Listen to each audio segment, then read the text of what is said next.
আমি আপনাকে কি বলতেছি আপনি সেই কথা বুঝতেছেন না? শুনুন, আপনার সাথে এত কথা বলার সময় আমার নাই, বুঝতে পারছেন? ফোনটা এখন রাখি। Okay bye. কি ব্যাপার শান্তা, আমি যখন ফোনে কথা বলতেছিলাম তখন মনে হচ্ছিল আশেপাশে কোথাও যেন বোম ফুটছে না কি এরকম একটা শব্দ হচ্ছিল না? কই, আমি তো শুনতে পাই না। মনে হচ্ছে সামনে কোনো বিয়ে বাড়ি আছে, তো বাচ্চারা বোম ফোটাচ্ছে। ও আচ্ছা। আরে তোমার পেটটা তখন মনে হচ্ছিল বড় বড়, এখন মনে হচ্ছে কেমন যেন ছোট আর নিচের দিকে ঝুলে পড়ছে। কাহিনী কি? আরে শোনো না, আসলে বাচ্চা যখন মানে নড়াচড়া করে তখন এরকম হয়। এই শোনো, দেরি হয়ে যাচ্ছে তো, চলো আমরা যাই। ও আচ্ছা, আমাদের চলো। আরে আরে এই পাগল, এই পাসার, এই পাসার, এই পাসার পাসার পাসার। কি রে পাগল রে, পাগল ছিস কেন? এই পাগল কি?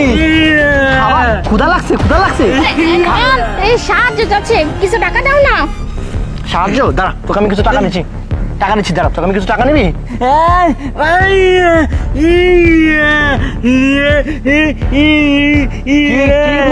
পেট পেট পেট।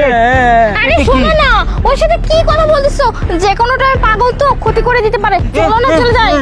তুমি তুমি তুমি এই সাইডে আসো। ও পাগল, কি সমস্যা কি তোর? ওদিকে হাত দিচ্ছিস কেন? হ্যাঁ, পেট পেট পেটে কি কি বোঝাচ্ছিস? আরে নয়ন, চলো তো, আমরা যাই, দেরি হয়ে যাচ্ছে। কি কি বোঝাচ্ছিস? চলো তো, আসো তো। আরে আরে এই পাগল, এই তুই ছাড় ছাড় ছাড় আমাকে, ছাড়। এই পাগল, এই তুই পাগল হয়েছিস তখন তখন কিন্তু আমি একদম এই নয়ন, চলো তো, আমরা এখান থেকে যাই।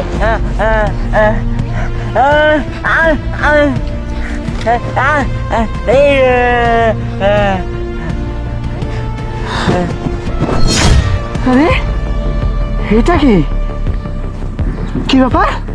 এই দেখি তোমার পেটের মধ্যে কি? এই তোমার পেটের মধ্যে কি দেখি? এই দেখি, এই দেখি। আরে তোমার পেটের মধ্যে বল, আর এর আগে ছিল বেলুন। তার মানে তুমি এর আগে পেটের মধ্যে বেলুন ফুলিয়ে বেলুন রাখছো, এই পাগলটা বেলুন ফাটিয়ে দিয়েছো না, আমার পেটের মধ্যে বল রাখছো। এটাই ও আমাকে বোঝাতে চেষ্টা করছিল, আর তুমি আমাকে টেনে নিয়ে চলে যাচ্ছিলে এখান থেকে। হ্যাঁ, তার মানে তোমার পেটের মধ্যে কিছু নেই। ওরে চিটার রে, তুমি তার মানে এতদিন আমার সাথে চিটারি করছো।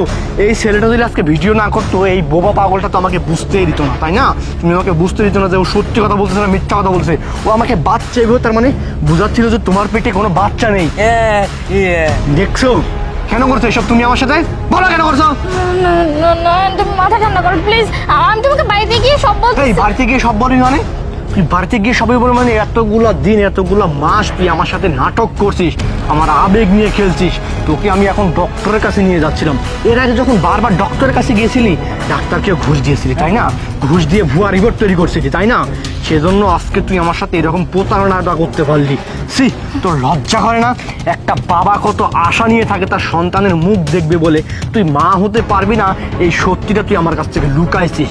আমার আগেই বোঝা উচিত ছিল যে তুই একটা কান লাগেনি টাইনি, শুধুমাত্র সম্পত্তি আর টাকা পয়সার লোভে তুই আমার সাথে এমন করছিস।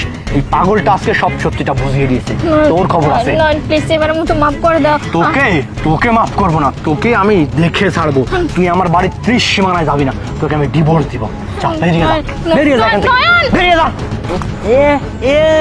ঠিক আছে, আমি সব বুঝতে পারছি। চল, তোকে তোকে আমি সুস্থ করবো, ডাক্তারের কাছে নিয়ে যাবো, তোর চুল টুল কেটে একদম ফ্রেশ করবো তোকে। চল চল, নে এখানে চল।